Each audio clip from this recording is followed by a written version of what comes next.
Hello, this is Mr. Spots. Welcome to Greek Lesson 002, introducing the Greek alphabet, diphthongs, breathings, and accents.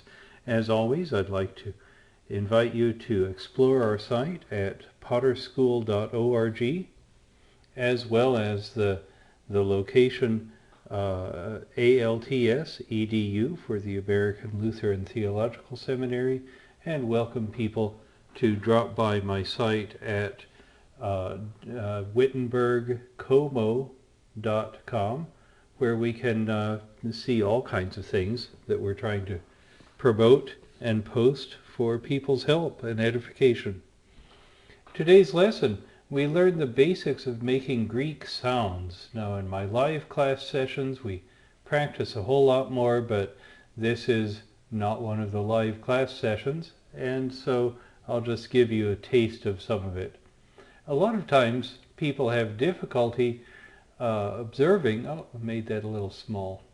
People have a little difficulty with the Greek alphabet, saying, oh, it all looks so very foreign to me. However, I simply want to point out to you, in the beginning of most any Greek text that you might find, you'll find a page with the alphabet and pronunciation. And the fact is, if you know English, you already know a lot of the Greek letters. Another thing to be very aware of is that the letter has a name, and the letter always essentially makes the first sound of its name. So for instance, alpha makes the A sound. Some people will want to be a little pedantic and say, no, it makes the ah sound. Well, all right. But in any case, you'll get to the right ballpark. If you say alpha says a, and it looks like an A in English. How about the B? Beta says b. There we go. Well, that's not too hard to deal with. So there are two letters that you really already recognize. The third letter, gamma, will make a g sound, never a j sound. It's not like giraffe, it's like gorilla. The next letter is delta. The lowercase one looks a lot like the English letter D. If you straighten that stem out a little bit, especially. Delta says d. And then epsilon will say e.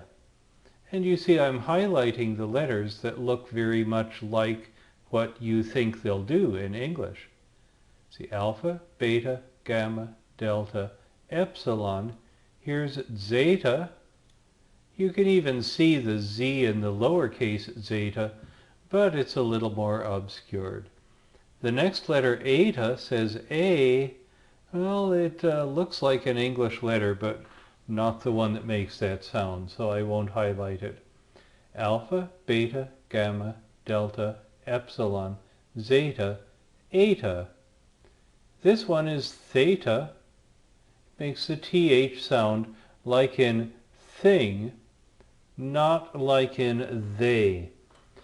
Many scholars will point out actually it doesn't make the TH sound as in thing, but it will make the sound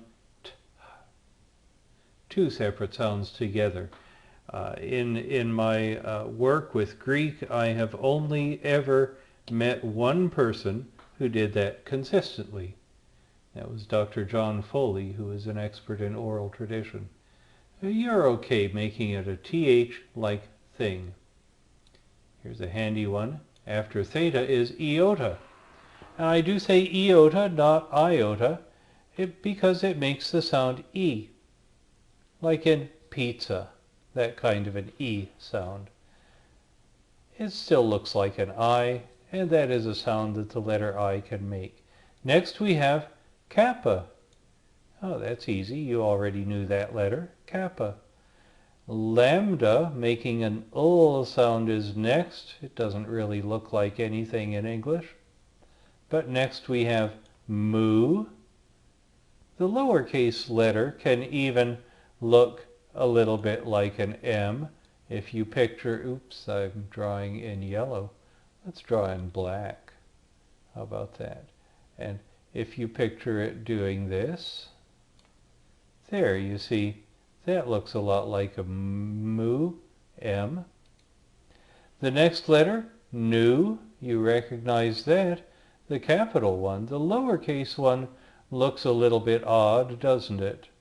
Looks like another letter, but we'll let that capital nu work fine.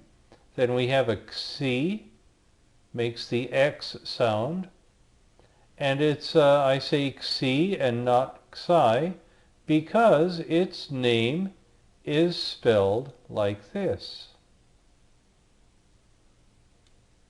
Xi. And you see it has an iota in it, which will make the E sound. So there is Xi. All right, next we have Omicron. This is the short O. Omicron is a short O. Micron, if you think about it, is like micro, like little. There's your Omicron. The next letter is the letter P, and you kind of recognize it, probably from a math class of some sort. Again, I call it P, not pi, because its name is spelled this way.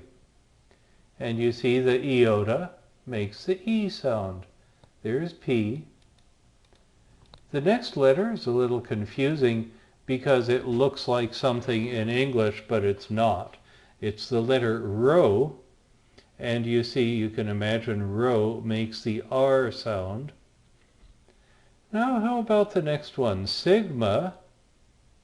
That looks a little bit like an S, and the lowercase one does too. There are two different lowercase sigmas. The first of them is used at the beginning or anywhere in a word before the end. The second lowercase sigma is only used at the end of a word. All right, the next letter, tau, looks like the English T, doesn't it? And then upsilon, well, it makes sort of a U sound or a Y sound. So I'll highlight it. It's doing sort of what it can do, upsilon. Then we have phi, which makes the PH sound. We have he, which makes the CH sound, ki, kind of like in the composer Johann Sebastian Bach at the end of his name. Then we have the psi, which makes the PS sound. Most people don't emphasize the P and let it be kind of silent, so that's where we get words like psychology or psychiatry. Then there's omega, the big O, mega, O, and that's a long O sound. Well, look at all those highlighted letters. You know most of them. You know many, many Greek letters. Let's practice writing some letters, and that way we can get a little bit of practice with our penmanship, and we'll practice remembering the names of the letters. Let's do lowercase because you see those mostly. There's alpha, beta. You can see I don't draw so well with my mouse. There's gamma, delta, there's epsilon, there's a zeta, here goes eta, and theta. Alpha, beta, gamma, delta, epsilon, zeta, eta, theta. Iota, that's an easy one to draw. Here's kappa. Let's make a lambda, then mu, and we'll make a nu.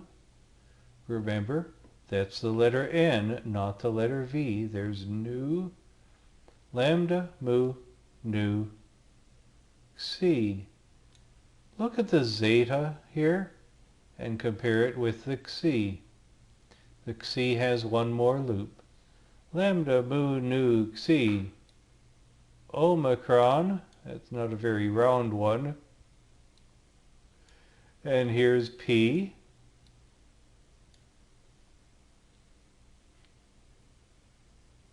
Alpha, beta, gamma, delta, epsilon, zeta, eta, theta, iota, kappa, lambda, mu nu Xi, Omicron, P, rho, and then there are two sigmas, remember. There's the one that's not at the end of a letter or of a word, and there's the one that is at the end of the word. Let's notice the difference between delta, it's got a long stem pointing upright. The sigma, the stem points more to the right-hand side. P rho, sigma, let's make a tau and an upsilon. We'll make a phi. Start the phi like it's an omicron, but when you get back to the top, draw a line straight down through the middle. There's phi. There's chi. Make sure it drags below the line. Let's make a psi. It's like an upsilon, but it has a line down the middle. And then we'll make our omega. The omega is very much like the epsilon, just pointed a different direction. Now, most of the time in Greek, we read just lowercase letters, and so we'll be perfectly happy with that.